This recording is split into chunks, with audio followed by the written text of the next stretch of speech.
Assalamualaikum warahmatullahi wabarakatuh.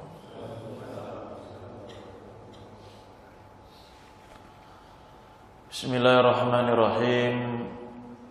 Alhamdulillah hamdan katsiran thayyiban mubarakan fihi mubarakan alaihi kama yuhibbu rabbuna wa yardah. Asyhadu an la ilaha illallah wa asyhadu anna Muhammadan abduhu wa rasuluh sallallahu alaihi wa ala alihi wa sahbihi wa man tabi'ahum bi ihsanin ila yaumiddin. Amma ba'd.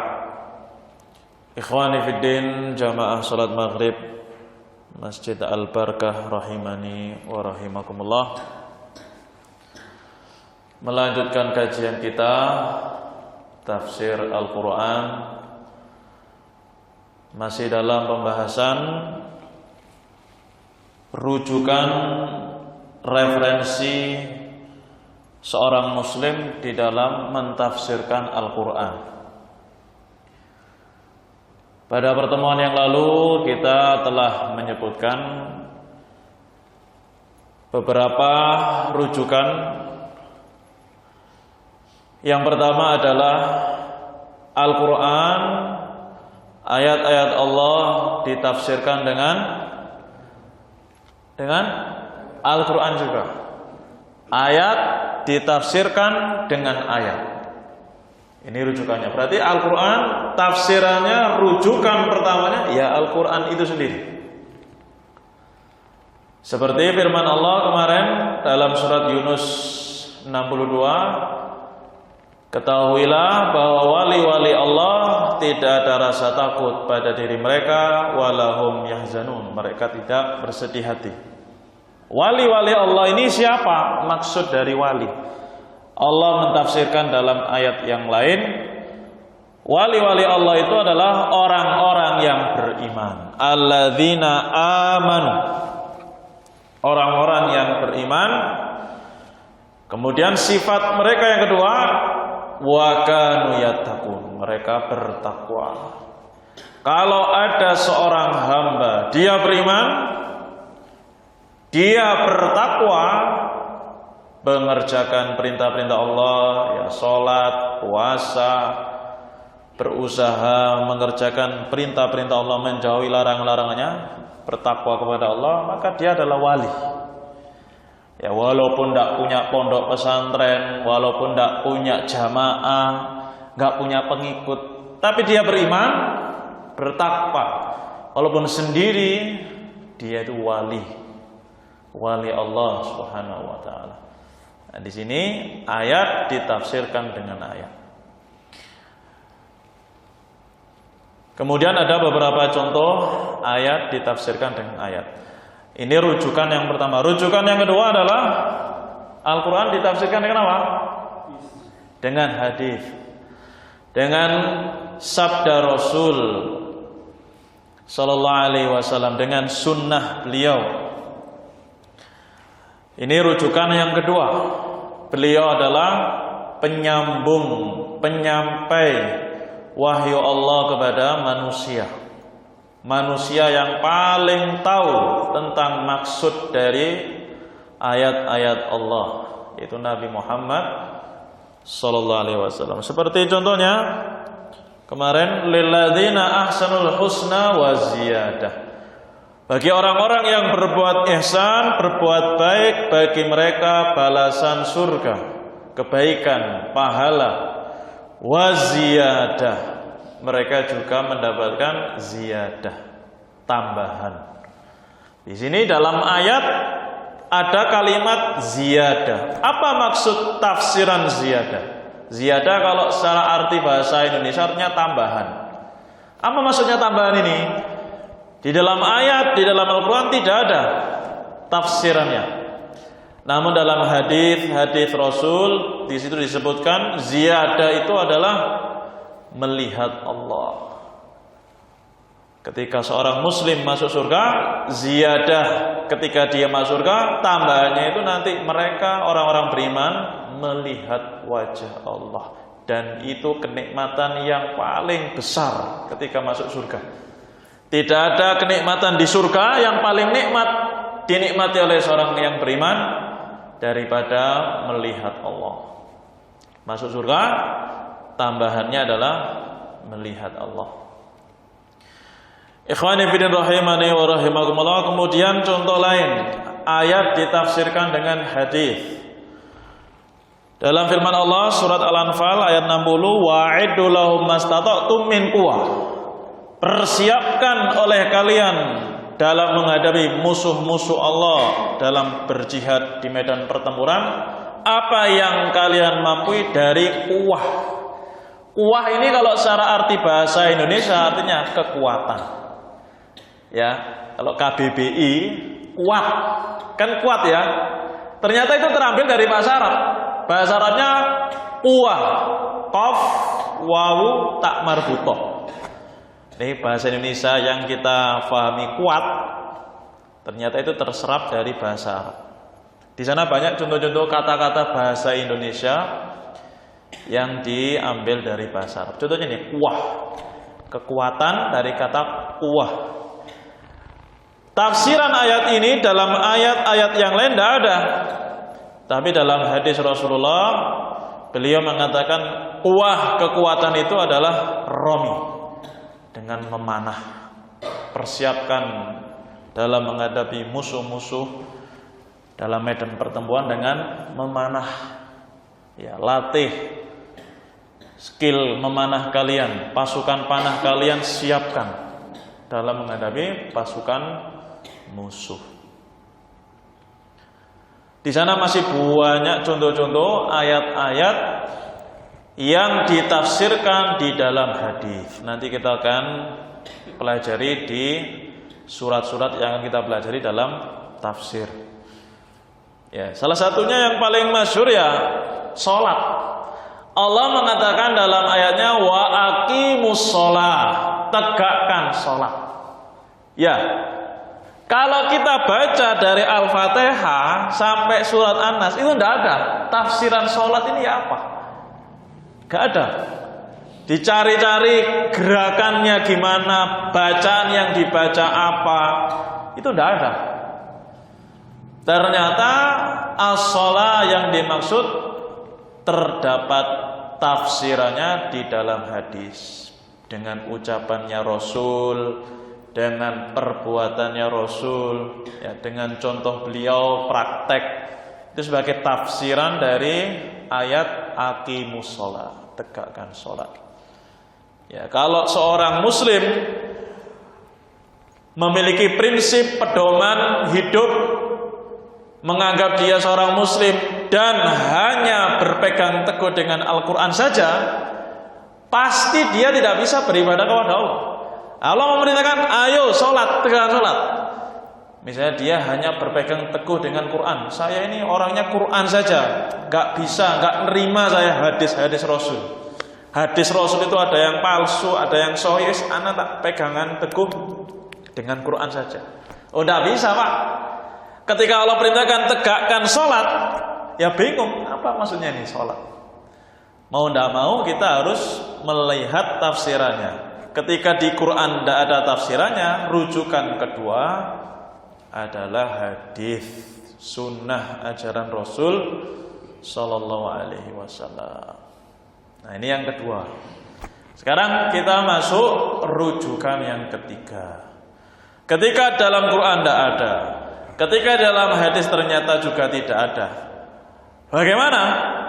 Maka di sana masih ada rujukan yang disebutkan oleh para ulama, rujukan tafsir Al-Quran yang ketiga adalah kalamus sahabah, ucapan-ucapan para sahabat Rasul, sahabat Abu Bakar, sahabat Umar, sahabat Utsman, sahabat Ali, dan para sahabat-sahabat senior yang berilmu belajar kepada Rasul SAW. Ucapan-ucapan mereka itu bisa menjadi tafsir. Ya. La siyama dzawul ilmi, terkhusus sahabat-sahabat yang berilmu. Jadi para sahabat ini bertingkat-tingkat levelnya. Ada yang sahabat-sahabat yang level ilmunya sedikit, seperti orang-orang Badui yang pernah bertemu dengan Rasul, beriman kepada beliau, meninggal di atas Islam. Sahabat, tapi orang-orang yang belajarnya kurang. Ya, deresnya ngajinya kepada Rasul itu kurang. Ada yang sahabat-sahabat senior yang terus bersama Rasul, belajar kepada Rasul SAW, mereka berilmu. Maka ucapan-ucapan mereka ini sangat dijadikan pegangan oleh umat Islam. Terkhusus lagi dari sahabat-sahabat yang punya perhatian besar dengan tafsir Al-Quran. Banyak para sahabat, salah satunya adalah sahabat Ibnu Abbas. Ya, sahabat Ibnu Abbas termasuk sahabat yang paling perhatian dengan tafsir Al-Quran. Walaupun di sana ada beberapa sahabat lain. Sampai-sampai Rasulullah SAW pernah mendoakan khusus untuk beliau ini. Rasulullah pernah berdoa, Allahumma faqihhu fiddin wa 'allimhu at-ta'wil. Ya Allah, faqihkanlah Ibnu Abbas ini. Jadikan Ibnu Abbas ini orang yang faham dalam agamanya dan mengerti tafsir. Ini Rasul yang mendoakan langsung untuk Ibnu Abbas, dan beliau nanti menjadi salah satu rujukan ucapan-ucapannya dalam tafsir. Nanti kita akan jelaskan di pelajaran tafsir dari ayat-ayat Allah. Ini rujukan ke berapa? Ketiga. Ini alasan pertama tadi ya. Beliau termasuk orang-orang yang menjadi murid Rasul SAW. Li'an Al-Quran nazala bilughatihim. Yang kedua alasannya, kenapa kok ucapan para sahabat ini dijadikan rujukan? Yang kedua alasannya, Quran turun dengan bahasa mereka, dengan bahasa Arab. Ya, dengan bahasa Arab. Wa fi asrihim. Yang ketiga, di masa mereka, di masa para sahabat. Di masa para sahabat Al-Quran itu turun. Maka mereka yang paling ngerti bahasa Arab, yang tahu kronologi turunnya Al-Quran di zaman mereka. Alasan keempat, li'annahum ba'dal anbiya asdaqun nas fi talabil haqqi wa aslamuhum minal ahwa wa adharuhum minal mukhalafah. Alasan yang keempat, mereka itu adalah manusia setelah para nabi dan para rasul yang paling jujur. Manusia yang paling jujur setelah para nabi dan para rasul. Kalau ditanya siapa orang yang paling jujur setelah nabi dan rasul, adalah para sahabat. Dalam hal apa? Fi talabil haqq, dalam mencari kebenaran. Manusia yang paling selamat dari hawa nafsu. Manusia yang paling bersih, paling suci dari penyelisihan, yang mencegah seorang hamba dengan taufik dari Allah Subhanahu wa taala. Ini sebab-sebab kenapa ucapan para sahabat itu dianggap, dinilai sebagai rujukan di dalam mentafsirkan Al-Quran. Ya, sebagian orang, kita tidak menyebut kelompok, tidak menyebut orang, tapi sebagian kaum muslimin ada yang mereka itu mengklaim rujukan Quran sudah betul, rujukan hadis ya betul juga, tapi cuma ini saja, setelahnya tidak ada. Setelahnya ini sesuai dengan golongannya. Ya. Padahal masih ada yang ketiga, yaitu ucapan-ucapan para sahabat. Tidak bisa Al-Quran kemudian sunnah difahami dengan sendiri. Kita tidak bisa mengatakan kita ini ahlus sunnah wal jamaah sampai kita mengikuti jejak para ulama kita zaman dulu dari kalangan para sahabat.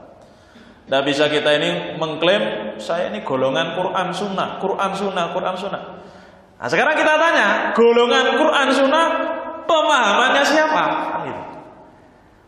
Ya, pemahaman kelompok saya, pemahaman saya. Oh, tidak bisa. Agama itu tidak bisa sebatas difahami oleh golongan tertentu. Tapi kita merujuk bagaimana para sahabat mempraktekkan, bagaimana para sahabat mentafsirkan. Karena mereka itu murid dari Rasul langsung. Makanya para ulama menyebutkan rujukan yang ketiga adalah ucapan mereka. Ketika mereka mentafsirkan ini, ya kita ikuti.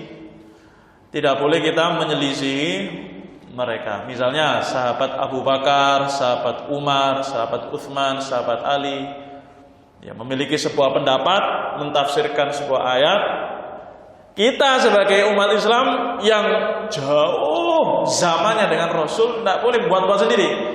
Oh, menurut saya ayat ini harusnya nggak seperti ini. Oh, tidak boleh. Seorang muslim itu bertugas hanya mengikuti apa yang sudah paten dari Rasul dan dipraktekkan oleh para sahabat. Maka ketika ada tafsir dari para sahabat, kita ikuti. Tidak perlu, tidak repot-repot kita buat-buat tafsir sendiri. Tugas kita hanya mengikuti Rasul dan para sahabatnya. Quran turun di zaman mereka, Quran turun dengan bahasa mereka.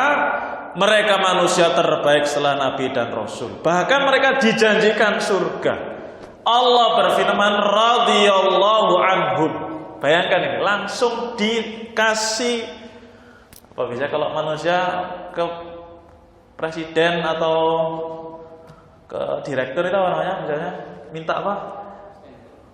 Nah, saya belum tahu biasanya. Kalau kita mau daftar ke perusahaan lain, minta apa namanya? Rekomendasi. Ya. Saya ini mau ke perusahaan Bonagum. Ya, biar mudah diterima, minta rekomendasi dari pejabat ini, pejabat itu. Ya. Ini Allah langsung yang merekomendasi. Para sahabat itu direkomendasi oleh Allah radhiyallahu anhu. Allah ridho kepada mereka. Mereka masuk surga, Allah ridho kepada mereka, mereka pun ridho kepada Allah. Dalam surat Al-Bayyinah ya, radhiyallahu anhum wa radu. Allah ridho kepada mereka, mereka pun ridho kepada Allah. Itu rekomendasi dari Allah. Mereka masuk surga, ridho Allah. Makanya rujukan ketika itu adalah para sahabat. Kemudian contohnya, sekarang contoh ya, dengan contoh lebih jelas. Ayat di sana ada ayat surat An-Nisa 43. Ini cukup viral juga di masyarakat kita. Kadang sebagian orang itu bingung dalam masalah ini. Kita perhatikan dalam ayat surat An-Nisa 43. Allah berfirman, "Wa in kuntum mardha aw ala safarin aw jaa ahadum minkum minal ghaiti aw lamastumun nisa falam tajidu ma'an fatayammamu sa'idan thayyiba famsahu biwujuhikum wa aydikum minhu." Jika kalian itu sakit atau saat safar atau setelah datang dari buang hajat, au lamastumun nisa atau menyentuh wanita. Kalimat di sini lamastumun nisa, menyentuh wanita. Sebagian orang, sebagian kaum muslimin menilai menyentuh wanita itu membatalkan wudu. Ya, misalnya saya bersentuhan dengan istri, bersentuhan dengan anak perempuan. Kalau bersentuhan dengan wanita lain tentu gak boleh, karena bukan mahram. Ya, antara kita dan mereka bukan mahram, tidak ada hubungan. Ini kepada istri kita, misalnya dengan perempuan, senggolan begitu, batal, waduh, batal ini, gak boleh nih, harus wudu lagi. Sebagian orang itu meyakini seperti itu. Dalilnya apa ini? Lamastumun nisa, menyentuh wanita. Di dalam Quran tidak ada tafsirannya. Dalam hadis juga tak disebutkan. Ternyata di sana ada sahabat. Sahabat siapa? Ibnu Abbas. Yang tadi kita sampaikan. Yang didoakan oleh Rasul beliau didoakan agar faham dalam agama, beliau ahli dalam tafsir. Apa kata sahabat Ibnu Abbas? Maksud menyentuh wanita itu mulamasah bil jima, ketika hubungan suami istri. Kalau kamu sudah berwudu kemudian berhubungan suami istri, ya sudah batal tadi. Kalau hanya sebatas sentuhan, ini istri kita, sentuhan begini, ya, maka tidak membatalkan puasa, tidak membatalkan apa? Wudu kita. Boleh kita setelah itu sholat. Ya, tapi sebagian kaum muslim itu tidak paham menerjemahkan menyentuh. Kalau secara terjemahan arti lamasa itu menyentuh. Nah, ini butuhnya tafsir itu dalam hal ini sangat penting sekali. Kalau kita hanya sekedar berpedoman terjemahan, nah bisa keliru, fatal. Mentafsirkan dengan keinginan hawa nafsu sendiri, dengan sebatas kelompoknya sendiri, tidak melihat kepada para sahabat, akhirnya kacau. Ya, setiap sentuhan baru wudu, istrinya mau masuk kamar, disenggol, waduh, wudu mana gimana? Kok nyentuh aku? Akhirnya wudu lagi kan gitu. Karena dia meyakini menyentuh wanita itu membatalkan wudu. Padahal maksudnya di sini adalah mulamasah bil jima, berhubungan suami istri. Jika kalian dalam kondisi sakit, safar, atau setelah buang hajat, atau berhubungan suami istri, kalian tidak mendapati air, maka boleh kalian itu bertayamum dengan tanah yang baik. Usaplah wajah-wajah kalian dan tangan kalian. Ini syariat tentang tayamum. Ya, ketika seorang batal dari wudhunya, kemudian mungkin dia safar atau dia mungkin berhubungan dengan istrinya, batal wudhunya, ternyata air tidak ada ketika itu, ya sudah diganti dengan tayamum. Ini contoh satu. Ayat ditafsirkan dengan ucapan sahabat. Ada sebuah kisah dalam riwayat Bukhari, hadis yang sahih, riwayat Bukhari, beliau pernah menyebutkan sebuah riwayat tentang Ibnu Abbas. Ibnu Abbas dulu karena beliau masih muda ketika itu, belum senior, karena Umar yudkhiluni ma'asyakhi Badr.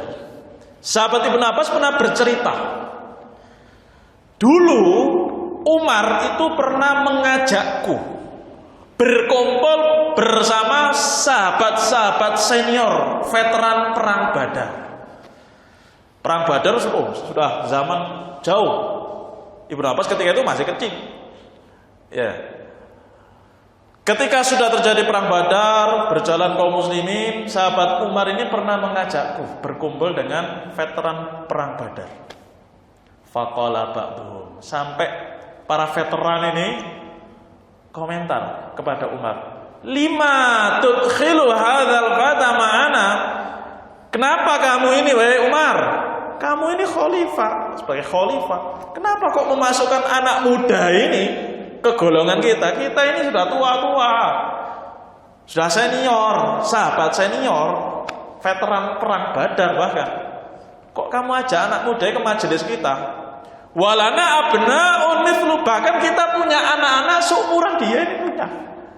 Kita sendiri loh punya anak yang seumuran dia. Kenapa kok kamu ngajak dia ini ke majelis kita?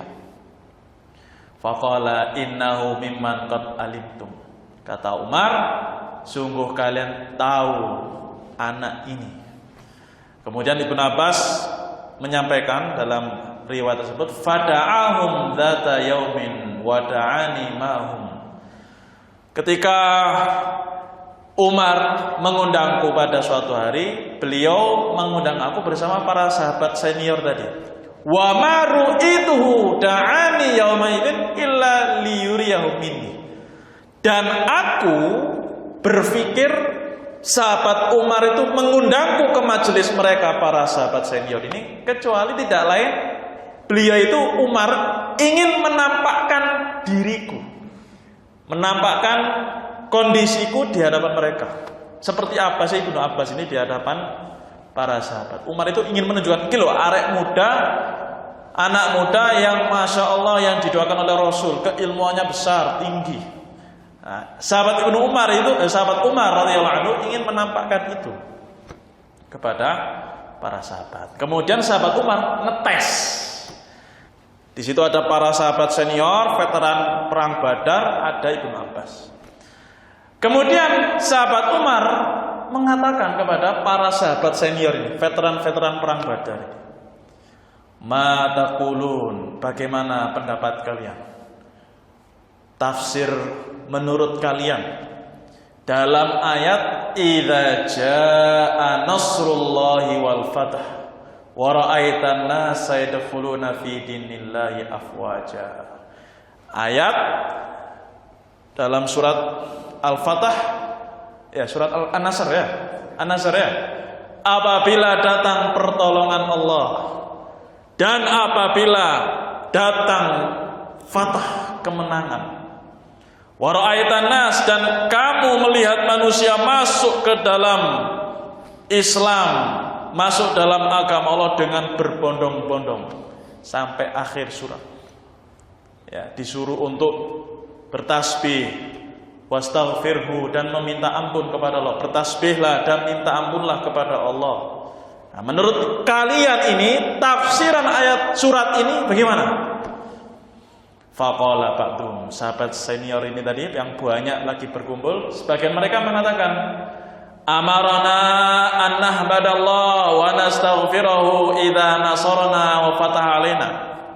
Ada yang berpendapat tafsirannya itu makna surat ini adalah Allah itu sedang memerintahkan kita untuk banyak-banyak memuji Allah.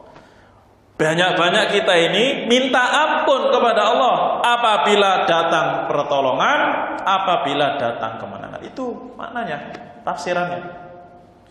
Sebagian yang lain berpendapat, la nadri, saya enggak tahu tafsirannya.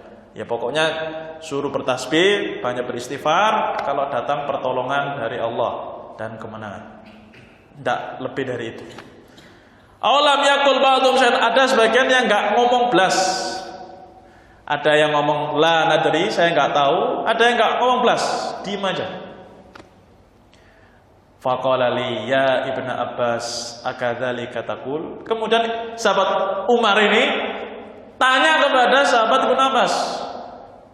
Wahai Ibnu Abbas, wahai anak muda Ibnu Abbas, akadzalika taqul? Apakah pendapatmu seperti itu, seperti mereka tadi?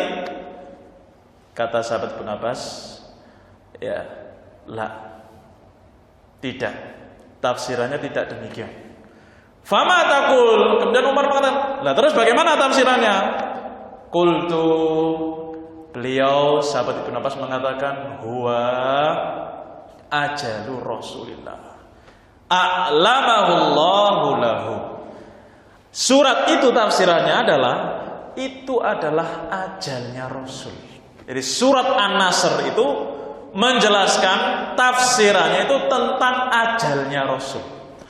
Allah ingin memberitakan kepada beliau sallallahu alaihi wasallam ajalnya itu sudah dekat, mau meninggal beliau ini. Datangnya surat An-Nasr itu sebagai peringatan beliau itu mau meninggal dunia. Nah, para sahabat senior nggak sampai situ. Loh, kok iso sampai situ? Ya, sahabat Ibnu Abbas mengatakan itu ajalnya Rasul. Allah ingin memberitakan Rasul itu mau meninggal dunia. Idza jaa nasrullah wal fath, apabila datang pertolongan Allah dan kemenangan. Kemenangan ini maksudnya adalah Fathu Mekah. Mekah itu bisa dikuasai lagi oleh kaum muslimin. Fadzaka alamatu ajalika. Wahai Muhammad, kemenangan Mekah dikuasai oleh kaum muslimin itu menjadi tanda dekatnya ajalmu. Ketika ini menjadi tanda ajalmu, fasabbih, maka banyaklah memuji Allah. Wastaghfirhu, banyaklah minta ampun kepadanya. Innahu kana tawwaba, karena Allah itu Maha Pengampun. Ya. Ikhwani fillah rahimani wa rahimakumullah. Maka para sahabat yang tadi mentafsirkan dengan makna yang lain atau sebagainya tidak tahu, ya, sangat jauh berbeda dengan tafsirannya sahabat Ibnu Abbas.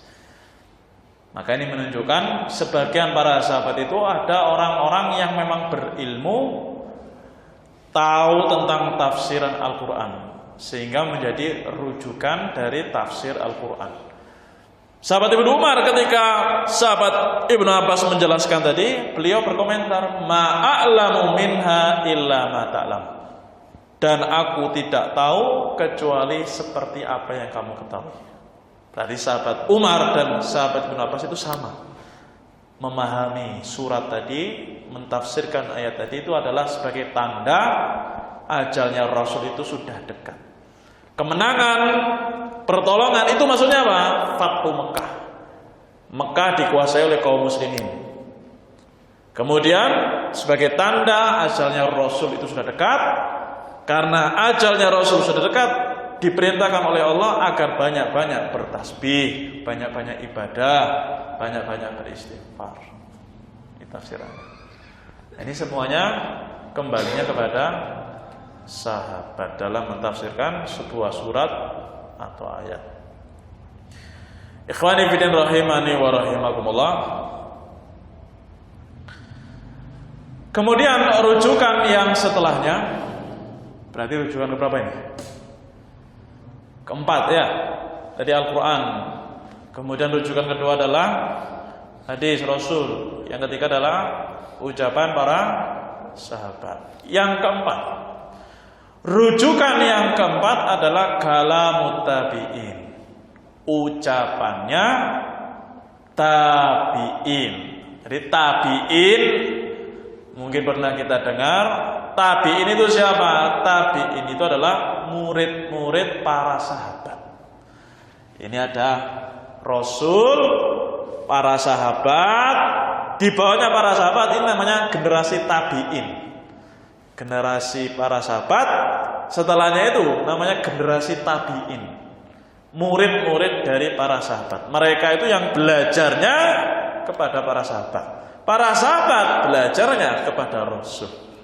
Ucapannya tabi ini termasuk ucapan-ucapan yang mereka itu dianggap, termasuk dianggap sebagai pegangan. Terkhusus disebutkan oleh para ulama kita, i'tanu bi akhdhi tafsir anis sahabah radhiyallahu anhum li anna tabi'in khairun nas ba'da sahabah wa aslamu minal ahwa mim ba'dahum. Karena para tabi'in ini adalah sebaik-baik manusia setelah para sahabat.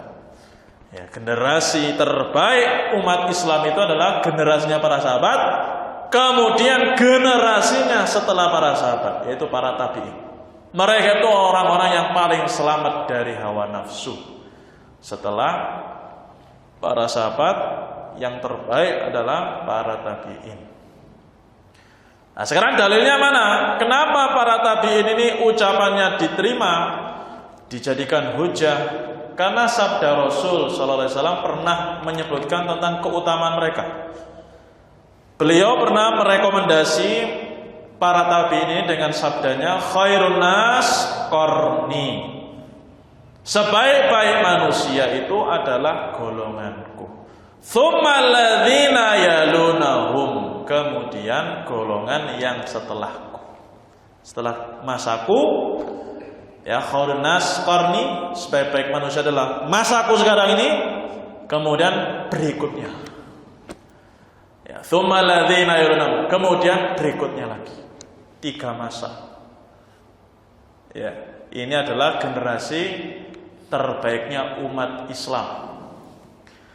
Maka kalamut tabi'in termasuk sebagai rujukan dalam tafsir Al-Quran. Di zaman itu bahasa Arab lam taghayyar, belum berubah banyak di zamannya para tabi'in. Wa kanu aqraba ila shawab, dan mereka ini orang-orang yang paling dekat dengan kebenaran dalam memahami Al-Quran daripada generasi-generasi setelahnya.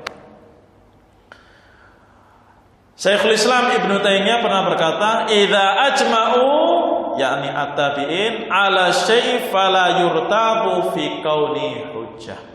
Ketika para tabi'in ini murid-murid para sahabat ini semuanya bersepakat dalam suatu hal, fala yurtabu fi kauni hujjah, maka tidak diragukan sesuatu itu sebagai pegangan.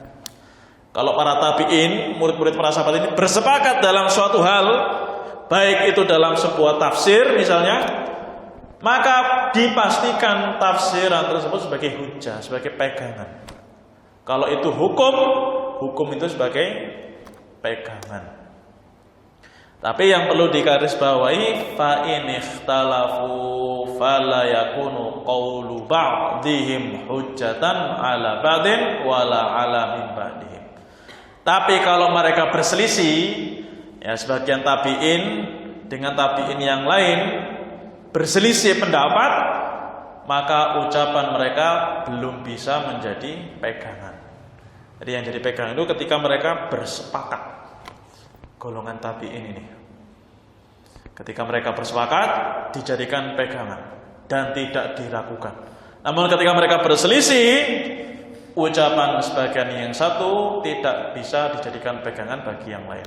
Dan bagi generasi-generasi yang setelahnya ketika terjadi perselisihan. Maka bagaimana solusinya ketika terjadi perselisihan? Dikembalikan dalam bahasa Arab, dalam sunnah, dan dikembalikan ke ucapan-ucapan para sahabat. Kita kembalikan ke sana. Di-compare begitu. Ketika ada tabi'in berpendapat demikian, kok saling berselisih nih, kok gak sepakat.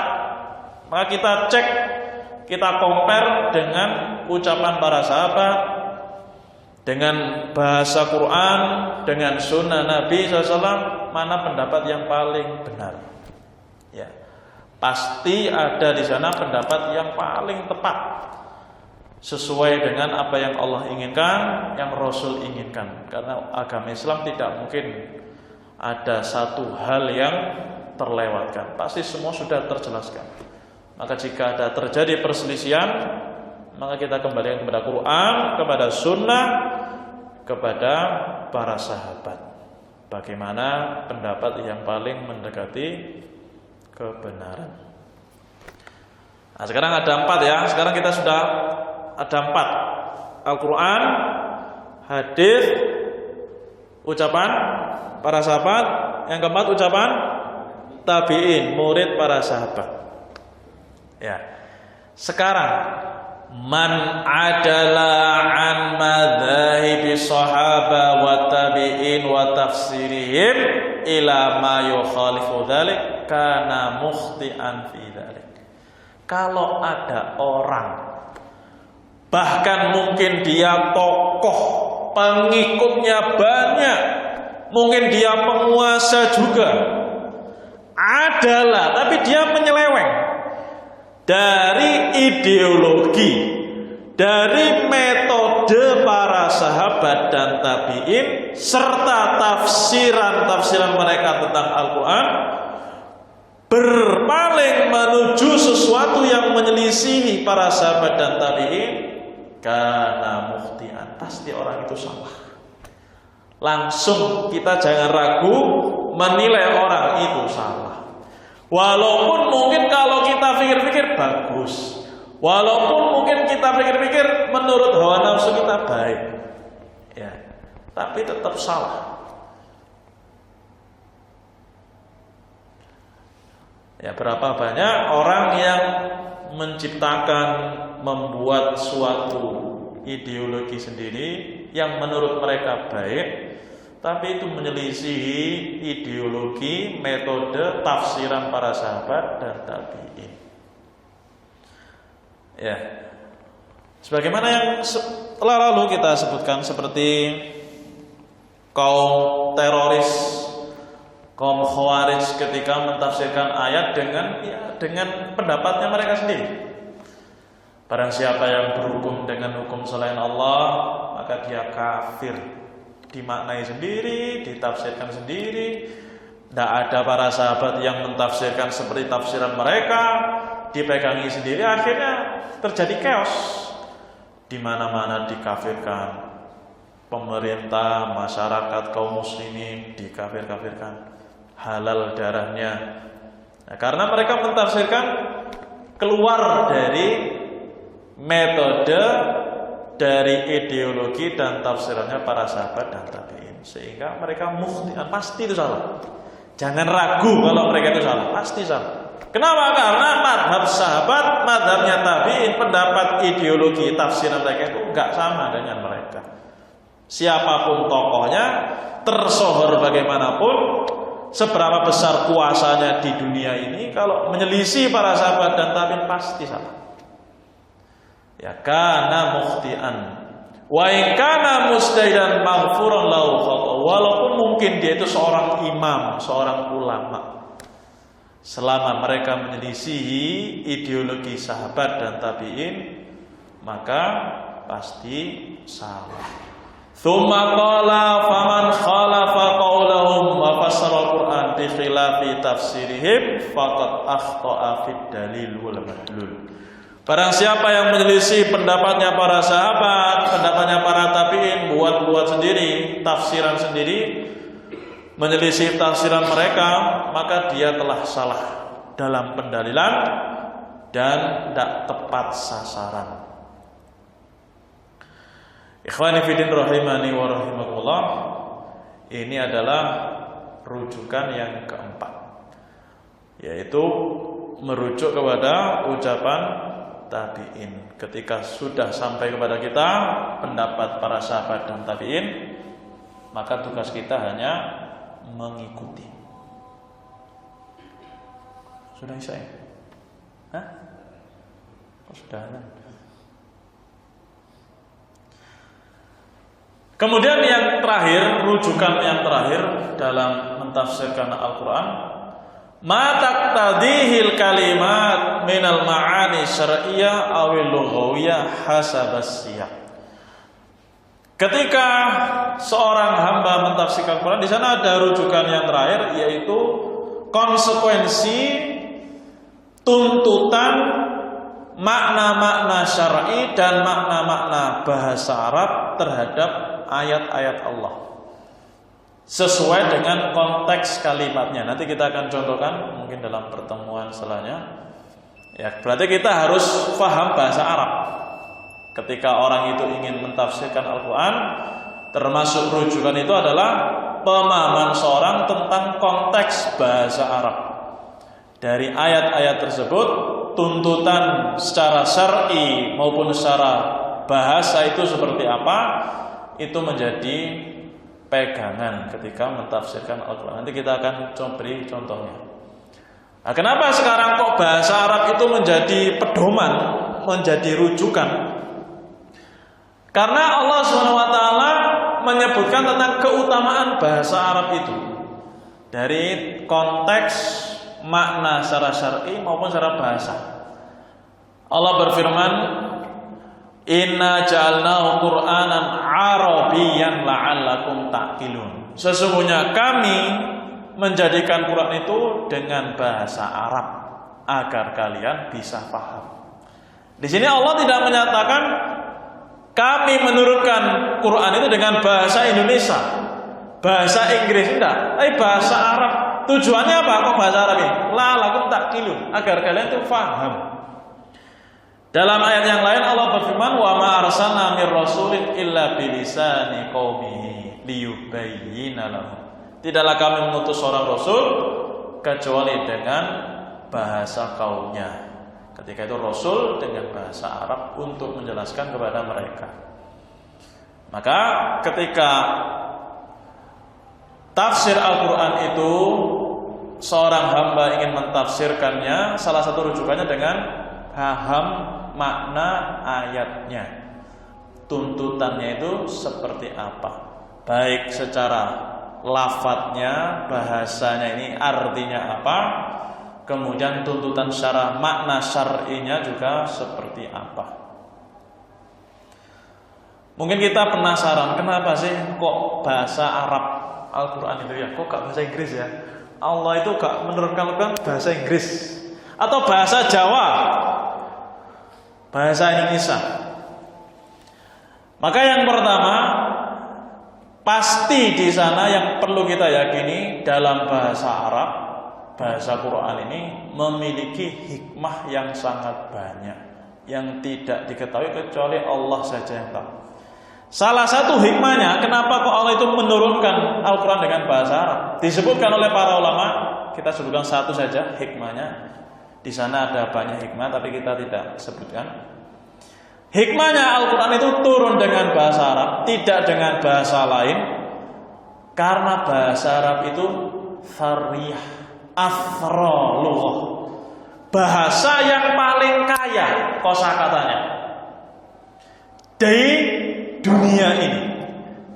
Bahasa Arab termasuk bahasa yang paling kaya kosakata di dunia ini. Ya. Bahkan satu kata itu memiliki banyak makna. Seperti madu. Madu itu memiliki banyak nama. Satu benda itu memiliki banyak nama. Ya. Madu itu disebutkan dalam bahasa Arab memiliki 80 nama. Tha'lab. Tha'lab itu apa? Fox itu bahasa Indonesia apa? Rubah ya. Rubah itu memiliki 200 nama. Singa dalam bahasa Arab itu ada 500 nama. Singa ada bahasa Arabnya fahad, ada asad, fahad, ada asad. Ya, semuanya ini termasuk nama-nama singa. Saif, pedang dalam bahasa Arab itu memiliki 1000 nama. Pedang. Rumah itu banyak maknanya. Namanya banyak dalam bahasa Arab. Bisa baitun, rumah ya. Selain baitun ada manzilun, maskanun, banyak sekali. Rumah loh. Kalau di Indonesia rumah ya rumah. Nah, tapi di bahasa Arab itu satu benda itu memiliki banyak makna. Bahkan satu kata bisa dimodifikasi menjadi banyak kata. Seperti doroba. Ya, doroba, kalimat doroba dimodifikasi jadi yadribu. Kalau doroba artinya telah memukul, yadribu sedang atau akan memukul. Dimodifikasi lagi, dorban, pemukulan. Doribun, orang yang mukul. Madrubun, orang yang dipukul. Ya. Midrabun, alat memukul. Madrobun, waktu dan tempat pemukulan. Bayangkan satu kata bisa dimodifikasi menjadi banyak makna. Kita ya memiliki satu kata sendiri, tidak ada.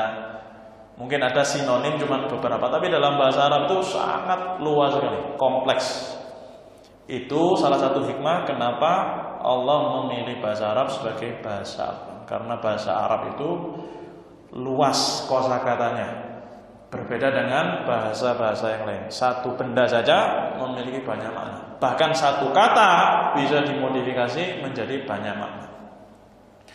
Ikhwani fillah rahimani wa rahimakumullah. Nanti kita akan sebutkan contohnya tentang maksud, tuntutan, konsekuensi dari bahasa Arab tentang tafsir Al-Quran. Mungkin itu yang bisa kita sampaikan pada malam hari ini. Semoga apa yang kita pelajari bermanfaat untuk saya pribadi dan kita semua menjadi tambahan pahala, tambahan ilmu di majelis ini. Amin ya rabbal alamin. Subhanakallahumma wa bihamdika asyhadu an la ilaha illa anta astaghfiruka wa atubu ilaik.